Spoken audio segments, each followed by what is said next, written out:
지금부터는 허주연 변호사와 함께 이야기 나눠보겠습니다. 서울 도심에서 초등학생 유괴 미수 사건이 발생했습니다. 많은 학부모들이 불안에 떨었는데 피의자 3명 중에 2명에 대한 구속영장이 신청됐지만 결국 기각됐습니다. 어제 모습 먼저 보시죠.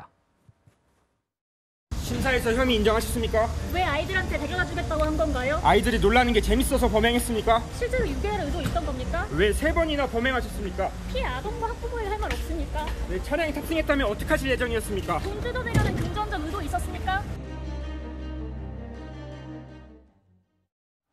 우선 법원이 구속영장을 기각한 이유는 혐의에 다툼의 여지가 있다는 이유였습니다. 그런데 사실 학부모들이 굉장히 불안한 상황이잖아요. 이 세 사람이 장난이었다라고 하면서 고의성도 부인을 하고 있는데 영장 기각, 변호사로서 어떻게 보셨습니까? 일단은 지금 영장이 기각된 것이 범죄가 성립되지 않는다라는 걸 의미하는 것이 아니라 현 단계에서의 소명 여부와 구속의 필요성에 대해서 판단을 한 것이기 때문에 이것이 곧 무죄를 의미하는 것은 아니라는 점을 전제로 말씀을 드리자면 수사기관에서 영장을 재청구하겠다는 계획도 있다 이렇게 보도가 일부 나오고 있지만 이 사건은 사실 재청구한다고 하더라도 영장이 받아들여질 가능성이 그렇게 높지는 않아 보입니다. 일단 지금 당사자들이 장난이었다라고 하면서 미성년자를 유인하려는 범죄에 대한 어떤 고의 자체를 부인을 하고 있는 상황인데 그렇기 때문에 지금 법원에서는 방어권 보장을 위해서 일부 다툼의 여지가 있다고 판단을 했던 것 같고요. 그리고 추가적으로 도주나 증거인멸의 우려가 일단 없다고 본 상황입니다. 그러니까 이들이 주거와 직업이 일정한 편이고 특히 이 CCTV로 범죄를 현장의 어떤 증거들이 다 확보가 되어 있는 상태이기 때문에 이들이 고의를 부인하고 있음에도 불구하고 이번에 영장이 기각이 된 것이거든요. 그렇기 때문에 사실 증거가 이미 다 확보되어 있는 이상 물론 고의 여부에 대해서는 다툼의 여지는 저는 있다고 봅니다. 왜냐하면 뒷자리에 탄 남성이 이거 중대범죄 될 수 있다라고 했음에도 불구하고 추가적인 범행에 나갔기 때문에 이때부터는 최소한 미필적 고의가 생긴 건 아닌가 싶은데 이 부분은 역시 보강 수사를 통해서 재판의 과정에서도 계속해서 다투어질 부분이라는 생각이 듭니다. 어제 공개된 CCTV 영상에 당시 행적이 그대로 담겨 있습니다. 영상을 한번 보겠습니다. 지금 SUV 차량이 지나가다가 학생들 앞에서 멈춰 서고요. 학생들에게 말을 건네는 듯한 모습이고 지금 뛰어갑니다. 아이들이 도망치는 모습입니다. 차량 반대 방향으로 정말 빠르게 도망치는데 차량이 유유히 자리를 벗어나지만 학생들은 좀 불안한 듯이 이곳저곳 살피면서 다시 가던 길을 가는 그런 모습입니다. 저 차량에서 초등학생들한테 귀엽다, 집에 데려다 주겠다 이런 식으로 말을 걸었다는 거거든요. 이 피의자들은 귀여워 보여서 접근했다라고 주장을 했는데 아이들을 보니까 좀 섬찟했던 것 같습니다. 정말 전력을 다해 도망치는 모습인데 이런 장난이 어디 있을까 싶거든요. 그렇습니다. 지금 범인들이 자신의 어떤 혐의 자체를 부인하는 취지에서 고의를 부인하고 있는 상황으로 보이지만 저 화면에서 보면은 3차례나 범행을 시도한 데다가 아이들이 두려움을 느꼈기 때문에 놀라서 뛰어가는 모습이 포착이 됐고 특히 도망가는 아이들을 따라서 차량이 후진하는 모습까지도 나오거든요. 특히 미성년자에 대한 범죄는 굉장히 엄격하게 판단이 돼야 되는 부분이고 유인 미수라고 하는 것은 이러한 회유의 행위, 반드시 어떤 물리적인 힘이 아니더라도 말로 어떤 행위를 시작했을 때 이미 실행에 착수가 있다고 보는 범죄입니다. 그렇기 때문에 지금 반드시 돈이라든가 어떤 성범죄 목적이 없었다 하더라도 설령 미성년자가 동의해서 자기의 지배하에 옮기려고 했다고 하더라도 이 범죄는 성립할 수 있는 범죄거든요. 반드시 어떤 목적이 뚜렷해야지 성립하는 것은 아닙니다. 유인 자체만으로도 처벌 대상이 되는 행위이기 때문에 이 부분 역시도 재판 과정에서 좀 더 보강 수사가 필요해 보이는 상황이긴 하거든요. 왜냐하면 영장이 기각됐으니까요. 수사기관에서 좀 더 추가적인 보강 수사를 통해서 적극적으로 다투어야 될 부분이라 생각됩니다. 네, 그런데 이번 사건을 두고 경찰의 늑장 대응이 논란이 되고 있습니다. 허주연 변호사님, 경찰은 처음엔 유괴가 아니라고 하지 않았습니까?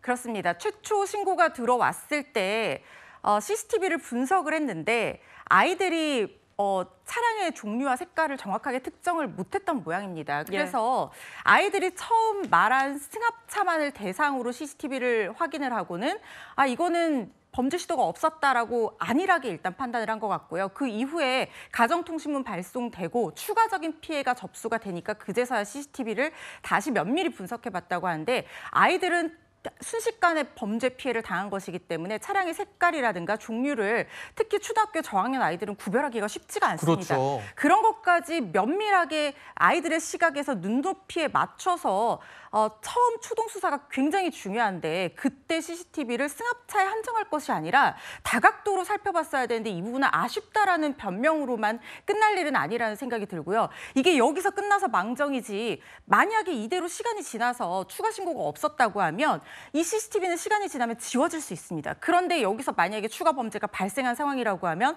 초동 수사에서 특정할 수 있었던 범인을 놓치게 되는 결과로 이어질 수 있거든요. 경찰이 반성해야 되는 부분이 아닌가 싶습니다.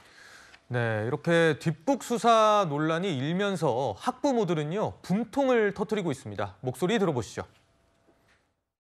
학부모들이 무슨 되게 루머를 터트린 사람처럼 생각해서는 갑자기 맞았다더라 이러니까 되게 화도 나고 이렇게밖에 못하나 수사를 하는. 원래는 저도 일이 있고 해서 데리러 오진 않는데 그 기사 보고 애들만 또 왔다 갔다 할 수는 없어서. 변호사님, 지금 이번 사건으로 학부모들의 불안이 정말 커졌을 것 같아요. 일단 교육청에서도 좀 주의를 당부한 상황이죠? 그렇습니다. 교육청에서 지금 아이들 지도하고 학부모님들도 좀 더 신경 써서 확인해라 이렇게 지도를 당부하고 나선 상황입니다. 각 학교에 지도 강화를 요청했고요. 유괴 예방을 위한 안전 대책이라는 공문까지 발송을 했습니다. 특히 저학년 또는 혼자 등하교하는 학생들이 위험에 노출되어 있을 가능성이 높다고 보고 보호자와 동행할 수 있도록 권장하라는 지침까지 내려온 상황이고요. 그리고 이 학부모들도 명찰을 달고 학교에 출입을 해라. 왜냐하면 학부모라고 얘기하고 학교 안에 마음대로 들어가서 어떤 아이들이 범죄에 순식간에 수업하다가 노출되거나 이런 사건들 예전에도 있었거든요. 그래서 예. 이런 부분에 대한 경계를 강화하고 있는 상황이고요. 일선 초등학교에서도 부모님들을 대상으로 공문을 발송해서 주의를 당부하고 있습니다. 울산에서는 이런 일도 있었습니다. 한 남성이 파출소 출입문에다가 화분을 던지는 난동을 부렸다고요? 그렇습니다. 지난 7월 31일에 벌어진 사건인데요. 울산의 한 파출소 새벽 시간 저 남성이 문 잠겨 있는데요. 마구 문을 두드리고 문이 열리지 않으니까 발로 저렇게 걷어차고요. 손으로 내려치기도 합니다. 쾅쾅 내려치죠. 분노를 이기지 못해서 자전거를 들고 문을 부수려는 시도도 하고 실패하니까 화분을 들어서 던지는 모습까지 나오면서 지금 난동을 부리는 모습이 고스란히 저렇게 CCTV에 잡힌 겁니다. 저런 난동, 너무 심각한 난동인 것 같은데 뭐가 불만이었던 겁니까? 사실 이 남성이 한 20분 전쯤에 주취 관련 이 폭력 관련해서 택시기사의 신고를 받고 경찰이 출동을 해서 예? 현장에서 간단한 조사를 받았던 모양입니다. 아, 예. 술에 취한 상태였다고 하고요. 택시기사와 시비가 붙었다가 택시기사가 신고를 한 건데 경찰이 현장에 출동해서 이 사람 술에 취해서 시비하는 걸 보니까 뭔가 자기한테 유리하게 판단을 안 해줬던 것 같아요. 그러니까 자기 말을 끝까지 들어주지 않았다라고 하면서 앙심을 품고 파출소까지 온 겁니다. 그런데 안에는 민원인이 있었고 새벽 시간이어서 문이 잠겨 있었거든요. 그러다 보니까 문 열라고 저렇게 문을 부수면서 난리를 친 것이고 네. 안에 있던 경찰이 민원인을 보호 조치하고 이 추가적인 어떤 지원을 요청해서 지금 경찰들이 출동을 했거든요. 그런데 이 남성이 주치자임을 감안해서 바로 현장에서 공용물 손상죄로 현행범 체포할 수 있었음에도 불구하고 경찰들이 끝까지 설득을 했어요. 그렇지만 난동을 멈추지 않고 흥분을 가라앉히지를 못해서 결국에는 현행범 체포된 사건입니다. 예, 학부모들을 불안에 떨게 한 사건 그리고 주치 난동까지 저희가 준비한 랭킹 모두 만나봤습니다.